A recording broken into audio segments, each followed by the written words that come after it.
저는 올해 76세입니다. 평생 공무원으로 일하며 성실히 모은 퇴직금과 노후 자금이 있었습니다. 제 아내는 10년 전 세상을 떠났고 자식들은 각자 가정을 꾸려 멀리 살고 있었죠. 외로운 마음을 달래주던 건 마을 근처의 작은 종교단체였습니다. 처음엔 매주 한 번씩 예배만 드렸습니다. 사람들의 친절과 따뜻한 말 한마디가 고요했던 제 마음에 작은 불빛을 켜주었습니다. 단체의 목사는 늘 이렇게 말했습니다. 하늘에 쌓는 재물이 진짜 재물입니다. 땅에 두면 썩고 사라집니다. 처음에는 소소하게 주일헌금만 했습니다. 하지만 곧 건축헌금, 선교헌금, 특별기도헌금이라는 이름의 봉투가 제 손에 쥐어졌습니다. 저는 그게 하느님의 뜻이라 믿었고 노후자금 일부를 기꺼이 내놓았습니다. 헌금 액수가 커질수록 목사는 저를 충성된 일꾼이라 부르며 더 큰 사명을 맡겼습니다. 장로님, 이번에 우리 본당을 지으면 하늘에서 상이 클 겁니다. 이 말에 저는 5천만 원을 더 냈습니다. 그 순간부터 제 통장은 눈에 띄게 비기 시작했습니다. 하지만 신앙을 위해 하는 일이라 생각하며 조금도 의심하지 않았습니다. 명절날 아들이 말했습니다. 아버지, 그 돈 다 어디로 가는 겁니까? 헌금도 정도가 있죠. 저는 화를 냈습니다. 너는 믿음이 없으니 모르는 거다. 돈은 하늘에 맡기는 거다. 그 후로 아들과의 연락은 뜸해졌습니다. 저는 점점 가족보다 단체 사람들과 더 많은 시간을 보냈습니다. 단체에서는 하늘나라 준비 세미나를 열었습니다. 거기서 목사는 노후자금 전액을 헌신금으로 바친 사람들의 이야기를 소개했습니다. 그분들은 지금 하늘나라 VIP입니다라는 말에 저는 마음이 흔들렸습니다.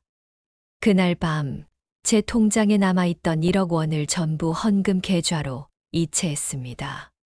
1년 후 단체는 돌연 문을 닫았습니다. 목사와 간부들은 해외로 도망쳤고 남은 건 빈 건물과 절망뿐이었습니다. 그제야 깨달았습니다. 제 믿음은 하늘이 아닌 사람에게 향해 있었고 그 사람은 제 돈만 탐했던 거였습니다. 단체가 사라진 날 저는 경찰서로 향했습니다. 사기 피해를 접수하려 했지만 담당 형사의 반응은 차가웠습니다. 증거가 있어야 합니다. 헌금은 자발적으로 한 거잖아요. 저는 당황했습니다. 헌금 영수증과 계좌 이체 내역을 내밀었지만 형사는 고개를 저었습니다. 이건 종교 행위로 볼 수 있습니다. 법적으로 강제성이 없어요. 그 한마디에 제 다리가 풀렸습니다. 돌아오는 길 텅 빈 건물을 바라보니 심장이 쿵 내려앉았습니다. 거기엔 웃으며 저를 맞이하던 사람들의 그림자만 남아 있었습니다. 저는 변호사를 찾아갔습니다. 하지만 수임료는 1,000만 원이 넘었고 결과를 장담할 수 없다는 대답뿐이었습니다. 소송은 길고 힘듭니다. 나이도 있으신데 생각 잘하셔야 합니다. 그 말이 제 자존심을 송두리째 무너뜨렸습니다. 집에 돌아와 통장을 보니 생활비는 2달치도 남아있지 않았습니다. 그제야 아들에게 전화를 걸었습니다. 하지만 아들은 전화를 받지 않았습니다. 이틀 뒤 짧은 메시지가 왔습니다. 아버지, 이제라도 정신 차리세요. 저희 가족은 관여 안 하겠습니다. 그 순간 피가 거꾸로 솟는 듯한 분노와 깊은 허탈감이 동시에 밀려왔습니다. 나는 그저 믿었던 사람들에게 속았을 뿐인데 세상은 저를 바보 취급하고 가족마저 등을 돌렸습니다. 이대로 포기할 수 없다는 생각이 들었습니다. 저는 피해자 모임을 수소문해 찾아갔습니다. 이미 10명이 넘는 사람들이 모여 있었습니다. 그들은 저처럼 전 재산을 잃은 노인들이었습니다. 우리 힘을 합치면 목사의 소재를 찾을 수 있습니다. 그 말에 저는 마지막 힘을 짜냈습니다. 함께 자료를 모으고 SNS와 언론에 제보를 시작했습니다. 하지만 며칠 후 저를 향한 비난 댓글이 달렸습니다. 스스로 바친 돈이면서 왜 피해자 코스프레하냐. 그 말이 제 가슴을 후벼 팠습니다. 피해자인 제가 세상에선 죄인 취급을 받고 있었습니다. 그래도 멈출 수는 없었습니다.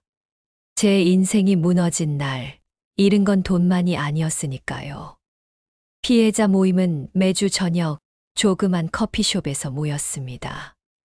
우린 서로의 사연을 들으며 분노와 슬픔을 나눴습니다. 그 과정에서 한 노인이 말했습니다.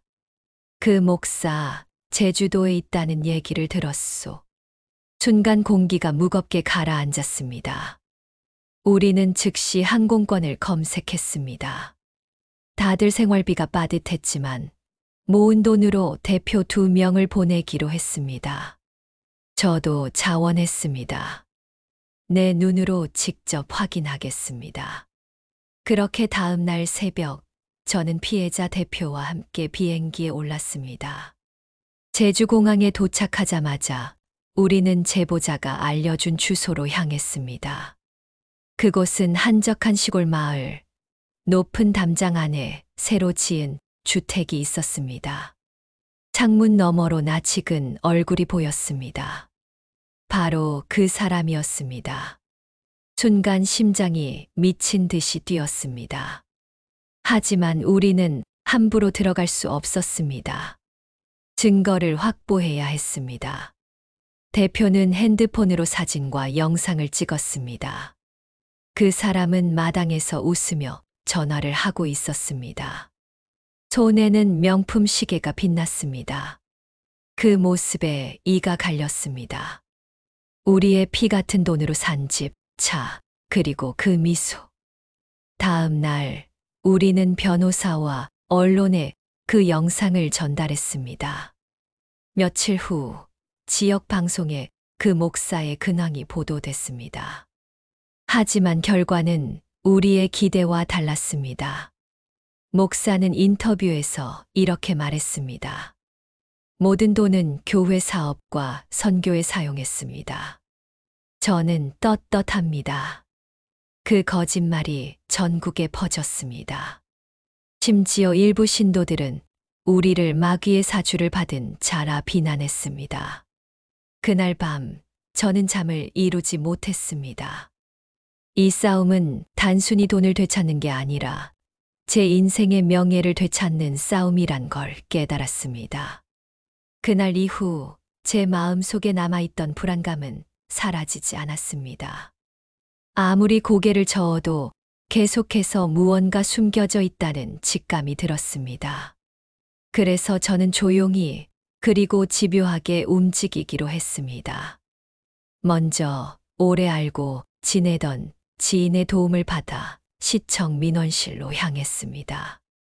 제가 알지 못했던 서류와 계약서를 확인해 줄 수 있는 사람을 찾아야 했죠. 직원은 처음엔 대수롭지 않게 생각했지만 몇 장의 서류를 넘기던 순간 표정이 굳었습니다. 그 안에는 제가 결코 서명한 적 없는 문서들이 있었고 제 이름이 버젓이 적혀 있었습니다. 누군가가 제 필체를 흉내내어 서명을 했다는 건 명백했습니다. 그리고 그 문서들은 제 집을 담보로 한 거액의 대출과 연결되어 있었습니다. 심장이 빠르게 뛰었습니다. 머릿속은 하얘졌지만 동시에 분노가 피처럼 온몸을 타고 돌았습니다. 그 순간 이 사태가 단순한 실수가 아니라는 걸 직감했죠. 저는 즉시 변호사를 찾아갔습니다. 상담을 시작하자마자 변호사는 고개를 끄덕이며 말했습니다. 이건 명백한 사문서 위조이자 사기입니다. 그리고 가족이 개입했을 가능성이 큽니다. 그 말에 숨이 막혔습니다. 믿고 싶지 않았지만 제 주변 사람들 중에 이런 일을 할 수 있는 사람은 몇 안 됐습니다. 그리고 그 중 한 사람, 제게 가장 가까웠던 이가 떠올랐습니다. 저는 그날 밤 잠을 이루지 못했습니다. 눈을 감을 때마다 그 사람의 얼굴이 떠올랐고 그 미소가 섬뜩하게 변해갔습니다. 정말 당신이었어 라는 의심이 점점 확신으로 변해갔죠. 다음 날 저는 모든 걸 확인하기 위해 직접 마주서기로 결심했습니다. 하지만 그날 벌어진 일은 제 인생에서 가장 충격적인 순간이 될 거라고는 그때의 저는 전혀 알지 못했습니다. 저는 떨리는 손으로 전화를 걸었습니다. 그 목소리가 수화기 너머로 들리자 심장이 쿵 하고 내려앉았습니다. 오늘 얘기 좀 하자. 약속 장소는 우리가 자주 가던 작은 카페였습니다. 그곳에 들어서자마자 익숙한 뒷모습이 눈에 들어왔습니다. 하지만 오늘의 그 모습은 예전처럼 따뜻하지 않았습니다. 제가 자리에 앉자 그는 어색하게 미소를 지었습니다. 저는 곧장 가방에서 서류를 꺼내 테이블 위에 놓았습니다. 이거 내가 한 거지. 순간 그의 눈빛이 흔들렸습니다. 아무 말 없이 서류를 바라보다가 억지로 웃음을 지으며 말했습니다. 그게 사정이 좀 있었어. 저는 더 이상 참을 수 없었습니다. 사정, 내 집을 담보로 몰래 대출을 받고 내 서명을 위조한 게 사정이야. 목소리가 떨렸지만 분노가 그 떨림을 삼켰습니다. 그는 한숨을 내쉬며 시선을 피했습니다. 그리고 낮게 거의 속삭이듯 말했습니다. 솔직히 말하면 나 혼자가 아니야. 그 한마디에 머릿속이 쾅 하고 울렸습니다. 누군가 더 있다는 뜻이었죠. 그 순간 그동안 의심조차 하지 않았던 또 다른 얼굴이 떠올랐습니다. 설마 제 입술이 굳어붙은 것처럼 움직이지 않았습니다. 그는 고개를 끄덕이며 말했습니다. 다 너를 위해서였어. 우리가 이렇게 안 하면 너는... 그 다음 말은 들리지 않았습니다. 귀 속에서 심장 뛰는 소리만 울렸습니다. 다 나를 위해서. 그 말이 오히려 모든 것을 부정하는 것 같았습니다. 저는 조용히 자리에서 일어났습니다. 손이 떨렸지만 눈빛만큼은 차갑게 그를 뚫어보았습니다. 이제부터 내 사정은 법정에서 얘기해. 그날 카페 문을 나서는 순간 저는 결심했습니다. 이 싸움은 끝까지 가리라는 것을. 그날 법정은 이례적으로 방청객들로 가득 찼습니다. 내 사건을 지켜보려는 사람들이 신문에서 본 것처럼 호기심과 분노를 안고 몰려들었지요. 판사의 망치 소리가 울리자 나는 마치 모든 세상의 시선이 내 등 뒤에 꽂히는 것 같았습니다. 아들은 변호사를 대동해 자신은 결백하다고 주장했습니다. 어머니 재산은 제가 관리만 했을 뿐 제 것이 아닙니다. 그 목소리는 담담했지만 나를 외면하는 눈빛에는 냉정함이 어려 있었습니다. 하지만 검찰이 제출한 계좌 추적 기록과 통화 녹취록은 달랐습니다. 내가 병원에 입원해 있던 시절 아들이 은행에 직접 찾아가 전 재산을 본인 명의 계좌로 이체한 내역이 낱낱이 공개됐습니다. 환자가 의식이 불확실한 상태였음에도 불구하고라는 검사의 말에 방청석에서 탄식이 터졌습니다. 나는 그날 처음으로 그동안 꾹 참아왔던 눈물을 흘렸습니다. 그것은 슬픔이 아니라 이제야 진실이 세상에 드러난다는 안도감이었습니다. 그리고 동시에 나를 이렇게까지 몰아넣은 혈육에 대한 마지막 연민마저 사라지는 순간이기도 했습니다. 재판은 길게 이어졌고 아들의 변호인은 절박하게 변론을 이어갔습니다. 그러나 판사는 짧게 결론을 내렸습니다. 피고인에게 징역 5년을 선고한다. 그 순간 나는 내 심장에서 무겁게 내려앉았던 돌덩이가 조금은 가벼워지는 것을 느꼈습니다. 하지만 이것이 끝이 아니었습니다. 재산은 되돌아왔지만 내 삶에서 아들이 차지하던 자리는 다시는 돌아오지 않을 빈 공간이 되었으니까요. 재판이 끝나고 법정을 나서는 순간 나는 한동안 서 있을 수 없었습니다. 마치 긴 터널을 빠져나온 뒤 갑자기 쏟아지는 햇빛에 눈이 부신 사람처럼 세상이 낯설고 조용하게만 느껴졌습니다. 집으로 돌아왔지만 모든 것이 예전과 달랐습니다. 거실에 놓인 낡은 소파, 오래된 찻잔, 그리고 벽에 걸린 가족 사진 속 웃고 있는 얼굴들이 나를 묘하게 찌르듯 바라보고 있었습니다. 그 중에서도 아들의 얼굴을 마주하면 심장이 조여드는 듯 했고, 사진 속의 그 아이가 지금의 사람과 같은 존재인지 의심스러울 정도였습니다. 이웃들은 조심스럽게 내게 말을 걸었고, 몇몇은 그래도 자식인데라며 애써 위로를 건넸습니다. 하지만 나는 알았습니다. 자식이라는 이름이 면죄부가 될 수 없다는 것을. 피해자가 부모라 해서 죄가 가벼워지는 법은 없다는 것을. 나는 남은 재산을 관리하기 위해 새로운 계획을 세웠습니다.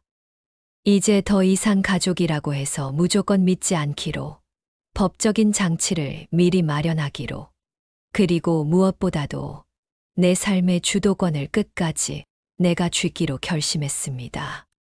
변호사와 함께 유언장과 재산 신탁 계약을 철저히 준비했고, 모든 문서에 꼼꼼히 사인을 남겼습니다. 그 과정에서 깨달은 건 인생 후반부는 사랑보다 지혜가 더 필요하다는 사실이었습니다. 사랑은 나를 움직였지만 지혜는 나를 지켰습니다. 그리고 그 지혜는 쓰라린 경험 속에서만 피어난다는 것도 알게 되었습니다. 이제 나는 매일 아침 거울 앞에서 스스로에게 이렇게 말합니다. 너는 다시 무너지지 않는다. 너는 다시 빼앗기지 않는다. 그리고 너는 오늘도 살아간다. 재판이 끝난 뒤 나는 사람을 대하는 방식을 완전히 바꾸었습니다. 이전에는 누구든 먼저 웃고 손 내밀었지만 이제는 시간을 두고 그 사람의 행동을 지켜본 뒤 마음을 열기로 했습니다. 겉으로는 친절한 미소를 짓더라도 속마음까지 쉽게 내어주지 않는 법을 배웠습니다. 마을회관의 봉사활동에 다시 참여하기 시작했지만 그곳에서도 나는 경계심을 유지했습니다. 대화를 나누다 보면 진심으로 돕고자 하는 사람과 단순한 호기심이나 이익을 위해 다가오는 사람이 분명히 구분됐습니다. 예전 같았으면 모두와 어울렸겠지만 이제는 진짜 내 편이 될 수 있는 소수와만 깊이 관계를 이어갑니다. 하루 일과도 달라졌습니다. 아침에는 작은 텃밭에서 채소를 가꾸고 오후에는 독서와 기록에 시간을 씁니다. 그 기록에는 오늘 느낀 감정, 만난 사람의 태도, 앞으로의 계획이 적혀 있습니다. 이 습관 덕분에 마음이 차분해지고 내 선택이 감정에 휘둘리지 않게 되었습니다. 무엇보다도 나는 의존하지 않는 삶을 선택했습니다. 경제적으로든 정서적으로든 내 행복을 타인의 손에 맡기지 않기로 했습니다. 스스로 생활비를 벌 수 있는 작은 부업을 시작했고 그것이 나에게 자존감과 새로운 활력을 주었습니다. 가끔은 과거의 상처가 불쑥 떠오르지만 그때마다 이렇게 스스로에게 속삭입니다. 그 상처는 내가 살아남았다는 증거다. 그리고 이제는 너를 지킬 힘이 충분히 있다. 이 긴 여정은 단순한 복수가 아니라 나를 다시 찾는 과정이었습니다. 잃어버린 믿음과 무너진 자존심을 다시 세우기까지 수많은 날을 울고 또 다짐하며 보냈습니다. 그 결과 나는 더 이상 예전처럼 쉽게 무너지는 사람이 아니게 되었습니다. 혹시 이 이야기를 듣고 있는 누군가가 나처럼 배신과 상처 속에 힘들어하고 있다면 꼭 말해주고 싶습니다. 세상은 때로 잔인하고 가까운 사람일수록 더 깊은 상처를 줄 수 있습니다. 그러나 그 상처를 안고 주저앉을지 아니면 그 상처를 딛고 일어설지는 오직 당신의 선택입니다. 저는 이제 제 삶을 제 손으로 지켜내는 방법을 압니다. 다시는 남의 인정이나 시선에 매이지 않고 내 행복을 스스로 결정하는 인생을 살겠습니다. 그리고 마지막으로 제 이야기가 누군가에게 작은 용기와 희망이 되길 진심으로 바랍니다.